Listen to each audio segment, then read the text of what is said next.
Recording in progress. Okay. So, hello again, everybody. If, Hello. um, we this is our second episode, and obviously with the first episode, can you hear Patsy in the background? My dog squealing. She should give up. Sorry, I haven't Only got my very microphone. faintly. Right, okay. Apologies if it's irritating to anybody, but my microphone's not working at this end. So last week when we recorded, we were together at Ella's house because Ella lives in Cambridge and I live in London. But this week I'm completely inept and I can't get my microphone working. So yes, we were going to introduce ourselves a little bit more because we didn't. I think we mentioned that we're cousins, but we didn't really say much else about ourselves, did we? We didn't, no, and I suppose one of the most critical factors I failed to mention last time was my age. So I'm 43. Um, so I guess in the context of having ovarian cancer, it's kind of um a bit of a big point because I think it mainly gets diagnosed in women in their kind of bit later in their life. Obviously, many people get diagnosed with it young as well. But I suppose, and we'll go through this because I'll talk a bit more about surgery today. But it meant things like the joys of going through surgical menopause, the fact that, I suppose technically I could have still had children, but I can't now. So that's another kind of factor to bring that my age brings into this. So yeah, I am Yeah. 43. And yeah, as Julia said, I live in Cambridge.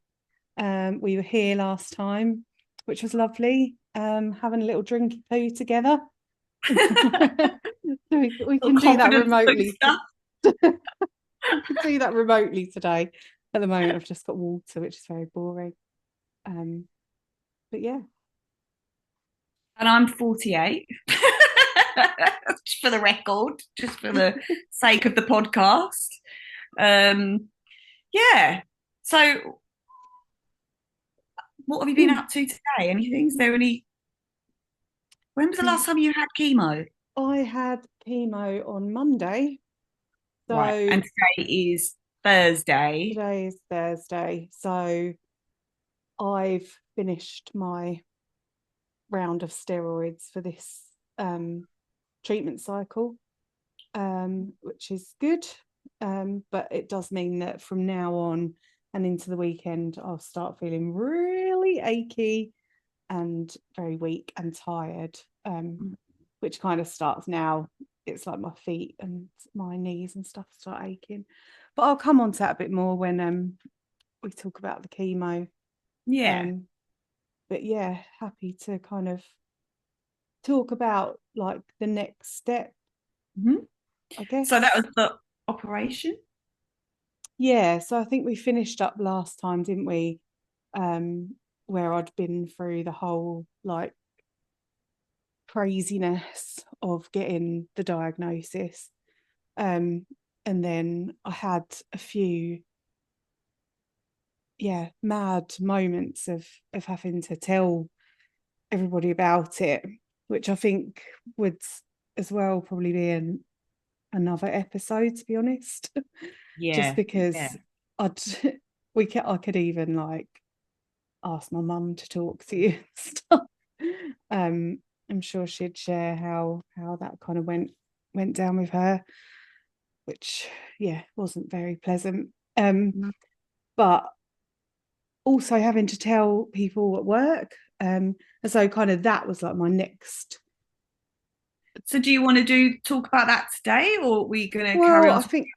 I think the work conversation leads kind of nicely into the surgery because Okay. actually I had to stop work because I obviously had to go in for major surgery. So at the point at which I was told, you've got ovarian cancer, this is going to be the process. We're going to remove lots of your insides. And you're going to have this like quite, you know, long period of recovery as part of that. So I had to tell work that I'll be off work for a long time, and then obviously was fully expecting to kind of have some kind of treatment afterwards, although you don't get your actual official diagnosis until you've had your surgery. So until whatever tissue is removed and they can examine it, they can't give you the official diagnosis. But what I did have was like a 3-week gap between finding out that I had ovarian cancer, then having to have all these extra tests, which I think I might have mentioned last time, where I had to have the cardiogram, the echocardiogram as Oh well on my yeah, with your heart. heart. Yeah, yeah, yeah. Yeah. Yeah, And I was like, crazy. brilliant. This is another added little dimension to all of this.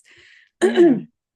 So that was all in like a 3-week window, um, where I did actually stop working. I couldn't focus on work. My priorities completely just changed as they would. Completely, yeah. And one of the best things I did in that whole time was to go away just for like a few nights with family. And we went to the coast in Suffolk. We went to Aldeburgh, and it was literally so lovely that, yeah, it's hard to explain. It was just really important for me to get Yeah. away and to kind of spend a bit of time with people when I was feeling all right, because it's the weirdest thing to kind of feel okay, but know you've got all this going on inside you, Yeah. I and remember knowing you that you're, saying. yeah, it was weird. Like, and then knowing that you're going to feel really, really, really bad for God knows how long Yeah, yeah. after that. So, That yeah, is a weird. yeah, it was quite mental. So um I was like, yeah, I'm gonna go away and I'm gonna go out. I think, did you come over at that point, Julia, or was that after Oh surgery? God. We had a couple of phone conversations, like long conversations on the phone. And I remember you saying, I feel absolutely fine. Like I don't feel like anything's going on. No, I'm pretty sure I'm no, when did I do you know what? I don't actually remember. I think you might have come after surgery, actually. I think I it think I was, did come after surgery. Yeah. yeah. I Because think I I remember couldn't bring the struggling dog. to sit That was on a it. sit on a bar stool. Yeah. I didn't you said don't bring the dogs because it would have just but couldn't have them jumping all over you and That's it, yeah. Yeah. So well, but in that period before having the surgery, I was like, I'm gonna go out and I'm gonna enjoy myself while I can. And that's what you said you were doing. Yeah, I remember yes, that. You were like, I'm just doing nice things. yeah. And then in the lead up to the surgery, literally the week before, I knew I was going to have to, be very sensible, stop drinking wine was my major thing that I really didn't want to do, because actually it quite, to be fair, like it was one of my only pleasures as well.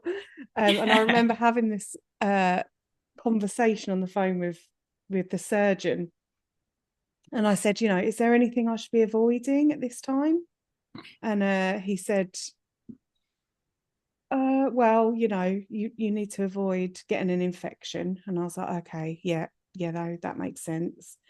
Um, what about, my diet wise? And I said, any foods I should avoid? Can I drink wine? And he laughed, which is kind of unlike him, but he did laugh. And he said, you can have as much wine as you like, but if you get COVID, you can't have the operation. And it literally, I was like, it was like a slap in the face, because I'd been Yeah. going out, and it just sort of stupidly hadn't occurred to me. Um, so I basically cancelled all of my plans for that last week. Yeah. And really like stayed in. I didn't drink wine either, you'll be pleased to know. Um, and yeah, just kind of got myself ready for the surgery. Started Yeah. eating stuff that was like really plain, knowing that I was potentially going to have this bowel resection. Yeah. And I was going to have the bowel prep on the Friday. So I was going in on Saturday, the 28th of September. And on Friday, the 27th, I had to anyone who's ever done it before, have you ever had to do it?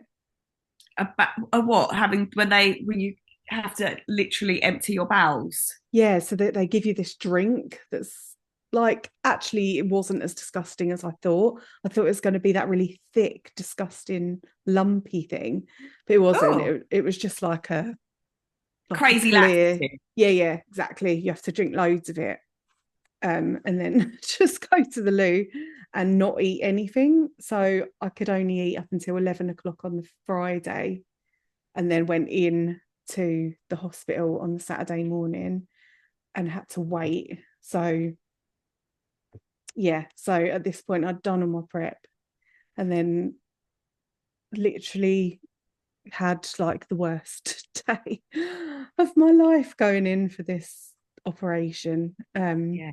So who was with you when you went in? Your mum? No, it was No. just Chris, my Oh, husband. okay. Yeah, so it's Right. only the two of us went into the waiting room. We had to be there, I think, at 7 o'clock in the morning. And there were around like 10 people in the waiting room, and the men got sort of sent off to one ward, and we got taken to another ward. So there were two other women in the ward with me. And then so you get given a bed and they put a curtain around you. They come and do the usual things like take your observations, blood pressure, and all of that. And then the surgeons came round. So as I've explained about my surgeon before, he's very matter of fact, which, Yeah. like, don't get me wrong, I fully appreciate that. He's like completely focused on the job. But what that did mean was that he came round and he was like, "Good morning." And I was like, "Morning." And I go, "How are you? This is Chris." And he just Yeah. completely didn't acknowledge either of those things and just went straight into, we're going to make a long cut down your tummy. We're going to remove your um, womb, your uterus, your fallopian tubes, your ovaries, your omentum, and at least part of your peritoneum. And we may have to make the bowel resection as well. You may have a stoma bag. So he was Fuck just me. reeling off this list, and I was just bawling my eyes out sitting Oh, on bed. And then he went off. That was kind of that. I was like, right, okay. Like, and thanks. then and then the bowel surgeon came round, who I've explained as well, was a lovely guy. He was really nice, also talking about obviously what's going to happen. um I think I was still crying at this point, but smiling a bit more. um and yeah, he went through it all with me, but he was like, you'll be okay.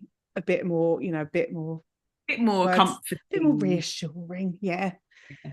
um yeah, so then he then went off, and the gynecological surgeon then came back to say hello. And by this point, he was in his scrubs, and he said, "Oh, I just thought I'd come around and see if there were any other questions that you had, or to check you're all right." And I'm pretty sure that the bowel surgeon went and told him to come back to me because I was still crying.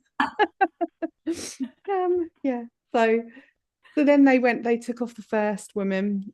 She got wheeled through. And what I hadn't appreciated was, um, although you're in a line of patients, it sounds like you're going to be seen really quickly, because I think I was obviously second or third. Actually, I was second with these surgeons, but that just meant I had to wait for the other lady to have her entire operation before I could go in. So we're waiting there for 6 hours in this I'm gonna room. say hours. Oh my God, a long, long time. And just sort of sitting, wondering, can I drink water? Like Yeah. they kept coming in saying, try to keep your hands warm because we're going to have to cannulate you. Your veins are terrible. So Oh God. all of that, which just fills me with dread. There was another Yeah. lady in there who was going off to have robotic surgery. So she was being seen by a different surgeon. I was chatting to her. So that was kind of nice to have someone else to chat to. And obviously Chris was there too. So it wasn't too bad, I suppose, until I had to get taken through. And they come and get you. And I didn't know what to expect really, but I sort of walked out of this ward room, at which point Chris had to leave. So, of course, I started crying again. And he was upset too. Sorry, gets me choked up. Yeah, I Um, know, I can imagine. Well, because you just don't like when you see each other next, it's just a whole new reality. It's just so surreal, isn't it? it's mad. And you think, obviously, you can't help thoughts of, will I see you? Sort of. Yeah, yeah. Um, Sorry. Oh no, No, no, don't be. it's fine. But so then what happened next was I get taken through like these double doors, and in I'm just walking through this hospital. And then we go into another set of double doors into like a big-ish room, not massive, but just with a plastic chair in the middle of it, like a torture chamber, I suppose. But was with this lovely, lovely nurse, and that's something else to reiterate is that everybody was seriously lovely. Yeah. Um, and I'd met with the anaesthetists as well. They'd talked me through how they can control everything, like during the surgery. Um, One thing I completely was not prepared for was that I would walk into the theatre. So I thought I would be kind of sedated. Wielding. Yeah, right. Yeah, Yeah, completely. So I'm thinking, right, we're in this like ante room, and I thought I'd be like sedated in there and then wheeled in on a bed. yeah. But it wasn't the case. I had to walk into the theatre. And as you can imagine, it's just like all of these, like, it's quite a big room with just like instruments, lights, and then in the middle, this like really thin table that you've got to go and like that's what you're going to be lying on. But So that's so bizarre to me. Even I genuinely would have thought the same that you'd be knocked out and then wheeled in and not really. I don't know. no, you wouldn't think. Walking in No, seems so bizarre. no, and then Anyway, and then like because I hate anything to do with needles and my veins are terrible, like as I've said lots of times. Um, and I knew I was going to have an epidural as well. So they got me to sit on the edge of this table. I think it was metal. It probably wasn't. I think I've actually kind of made that up because it can't have been that cold. But I had a gown on, yeah. and you can keep like just your knickers on basically. Um, and then so they got me to sit on the edge of the bed, and I had two of the anaesthetists around the front of me, holding my hands, getting the cannula in, and then whilst one of them was like, well, actually, I was like clinging on to them for dear life, hugging them and crying, still Yeah. crying. Yeah. um, Understand. yeah, the anaesthetist guy gave me a bit of sedative, and then he came round to the other side of the table to do the epidural. And he's like, right, I'm going to have to wiggle this because I have to get it into place in your spine. Oh God, shut up. Yeah, Like, why do they have to tell you all these details? I know. And he's like, oh, I'm going to have to wiggle it. But he's like, right, as soon as I say, you need to swing your legs round onto the bed because they'll start going numb. So he's like, right, okay, yeah, I think we're in. Can you feel your leg go numb? And I was like, oh, I don't know. Oh, And I lifted one leg up onto the bed, and then I could not lift the other one up onto the bed. I like couldn't swing it round. It had gone completely numb. But it sort of lifted it up and then lay down, and then that was it. That was it. Completely out of it until I woke up. and I woke up in this big room. There was a man on another bed in the corner, and now let me tell you, everything goes really hazy because I was obviously completely off my nut on all the drugs. That's when you sent Um, me a selfie. oh, I did, yeah, Like that. yeah. All right. All Hello, right. yeah. So God knows, Smiling with this thing coming out. no. So I was probably trying to talk to this man. He was probably thinking, "Will you just shut up, woman?" Um, so I'm like probably trying to have a chat with him. Completely like don't really remember speak. I definitely don't remember speaking to the bowel surgeon who apparently came round to talk to me first. But I do remember speaking to the gynae surgeon, telling him, even though he's so straight laced, that I really wanted to hug him. I think it's because he told me that I didn't have a stoma bag, which was Yeah. Yeah. Yeah. literally like the biggest relief for me. And we touched on this before, didn't we? I know I would have coped with it. It might be something I have to cope with in the future. But I just was so relieved that I didn't have to go through it at that moment, that I really, really did want to hug this serious man. But yes, then he went off, and then one of the like nursing staff came round, and all I could complain about was that my eye hurt. Oh God. I know, How weird. I know. I think it's because I I know, hurt. bearing in mind you've just completely cut open the whole of my abdomen. Like, I think you might have got a bit of your sticky tape stuck on my eye, and my eye hurts. So she gave me a bit of saline and was also probably thinking, shut up. And then I got to speak to Chris and my mum and dad, which was so lovely, and a massive relief for them as well, because obviously I was alive. Um, Yeah. and it had all gone well. They said they'd removed everything that they could see. You were in there for like 6 hours, seven. No, how many hours were you in there? In the surgery. I Yeah. think it was about I think it was less than they thought it might have been because they didn't have to do the bowel resection. So I think it was around 4 to 5 hours.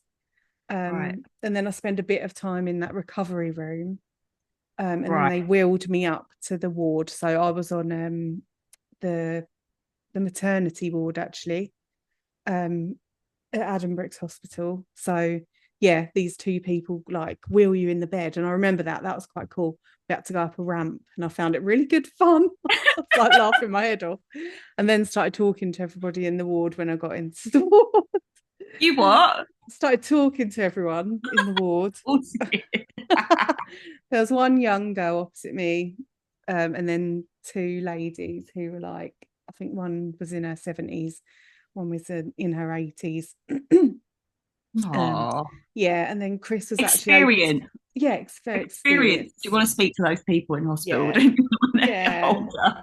and they were there the whole time actually, so that was good. Oh, Yeah, and then Chris came to see me that night, which was lovely. Like I was still a bit delirious, but it's really nice to just see his face. And yeah. yeah, and then sort of slept a little bit, but they come around all the time, obviously checking your observations and um making sure everything's all right, because I had this gaping blinking scar down my belly, and also had, which was I don't think I even realized until the next day, but I had these big bottles.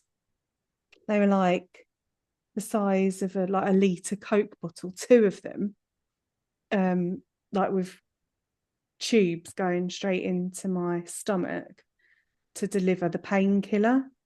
So Oh, they were quite mad. And I had a catheter in, which I'd never had before.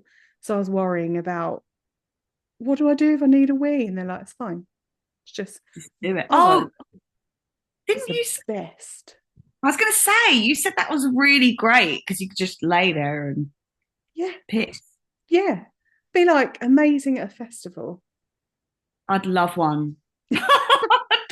I swear to God, honestly, underrated. They are definitely underrated. But then, literally, I think it was maybe not the day after the surgery, but the day after that, they took it out, which I thought was very mean. Which meant I had to get up with these Yeah. bottles that I was holding and Wow. try to hobble to the toilet. And I mean, getting up is no mean feat when you cannot use your abdominal muscles. Yeah, yeah. Um, so yeah, I had to carry these bottles to the toilet. People said I looked like I was going scuba diving. I'm trying to visualize it. It's Did so Chris ever weird. have to hold your bottles for you? No, but some of the nurses did sometimes, and they'd go in and they'd have to try and sort of balance them on, like, either on a pile of those like cardboard deadpan things Yeah. I'd or be on the like, oh, she's sink. off again. Here she goes. But they roll around all over the place. I was like, Wow. it was the weirdest thing. That is weird. But I was petrified of them removing them. I was petrified of them doing anything to me, basically. I was Yeah. petrified of them removing the cannulas and all of that. So I had cannula in my hand that I could press a button and deliver morphine, which I thought, well, that's fun. Like, that'll be good. But what I hadn't realised was the cannula wasn't in right. So it's just going straight into my flesh. And I didn't even realise. And one night, one of the nurses was like, your arm's really swollen. And I was like, Oh God, Ella. Oh God. it's like I looked like Hellboy. So it was literally. Oh. So it was so it wasn't in properly. So it was going like in your skin, Yeah. kind or like in. Holy moly! Yeah. So they took What that happened? cannula out and then they were just delivering it like through, I think they connected it up to another cannula. And in the end, the cannulas could come out. But I'm so scared of them coming out as well. But actually, it really doesn't hurt. Like none of it hurts as long as you breathe. Yeah. That's what I Yeah. discovered. Um, but yeah, so that was really the surgery journey. I was in the hospital for just 5 days. Um, they even said I could have come out a bit earlier, but I'd only been to the loo once, I think, at this stage. And I was like, oh no, I'm just not ready. So, because that's the other thing, the surgeons come around every day asking you, have you been to the toilet? Have you done this? Have you done that? And obviously, Right. you're like, got to update them. Yeah. Yeah. Need to start eating again and stuff. So, um, but no, and then I came out, and then the home recovery started, which was like 6 weeks. Yeah. Yeah. Because there was part of your scar, isn't it, that wasn't quite healing up. Like there was like part of it that was Yeah, like taking a bit longer. I'm guessing because of where it was, maybe like movement or what, you know. yeah, because it like runs straight from sort of the bottom of my bra line, really, right down through my belly button, which obviously moves a lot as you try and get about, and then right down to my pelvis. So anytime I tried to sit up, it just kind of started to try and open up again. Or when I had like random little bits of like thread, Oh yeah. like the it looks like fishing wire, like just Yeah. would suddenly appear through the scar. Like, is that okay? Oh So, God. but apparently it is okay. I think it's just your body going, get out of here. Yeah, yeah, Um, yeah. so Yeah. that was happening like right up until I started chemo, which was after the 6 weeks. So yeah, I can probably talk a bit about that recovery and then the start of the next stage in the next pod. Yeah, I was going to say that is because that is a whole other kind of like experience, isn't it? Of the whole, if we're going to do it like step by step kind of thing. I think so. Kind of think Yeah. that makes sense. And as well, if you're listening to this, because it is quite intense and it's quite a lot, isn't it? Like it's good that it's in shorter snippets, I guess. I think so. Yeah, it's quite a lot to take in. It's quite a lot to remember as well. I know Yeah, but there will be bits where I'll be like, oh, hang on a minute, I've just thought yeah. about. Well, it'll be good as well. Like you said, we can get your mum on here, we can get Chris on here because he seems very excited about the being on the podcast. Yeah. We can just, yeah. And I also want to say, like, for the podcast, if anyone is listening or interested, I am supposed to be, I'm having problems getting into the Instagram. I think it's because I've got too many accounts, so I need to delete one of mine, I think. Um, but I want it be people can write on there if their own experiences as well, or if there's any questions or like stuff that you want us to discuss. Do you know what I mean? Or your own experiences if you've had the same thing as Ella. Um, Yeah, yeah. Oh, hold on, definitely. my dog might bark. So if I hit mute, it's because my dogs have decided it's dinner time. Oh, I don't blame them. Well, we'll Mad. plan for the next one and we'll talk a bit about the the recovery, talk a bit Yeah. about when I could start going out again, which was Which you were good. so, it was like to be, I mean, you've just been so calm and so positive. Do you know what I mean? It's all seems from outside to just have been such a smooth kind of smooth, I can't, Yeah, not I suppose there's process. been, But for you yourself going through it, it's obviously very different. yeah, there's been ups and downs for sure, but I do at the moment consider myself pretty lucky. I know people don't have such an easy ride all the time. Yeah. Not that it's been an easy ride, but you No. know, I've had a brilliant support network around me, including Yeah. you, my love. Of course. Of course. But no, Yeah. look forward to the next one. Yeah, definitely. What are you up to this evening? Anything?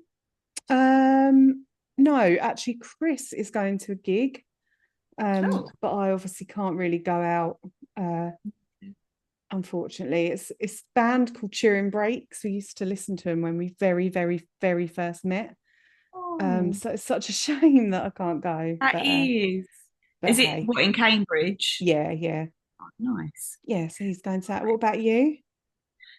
Yeah, nothing exciting. I've been applying for university stuff all day and my brain is completely frazzled, but I think I got most of it kind of done.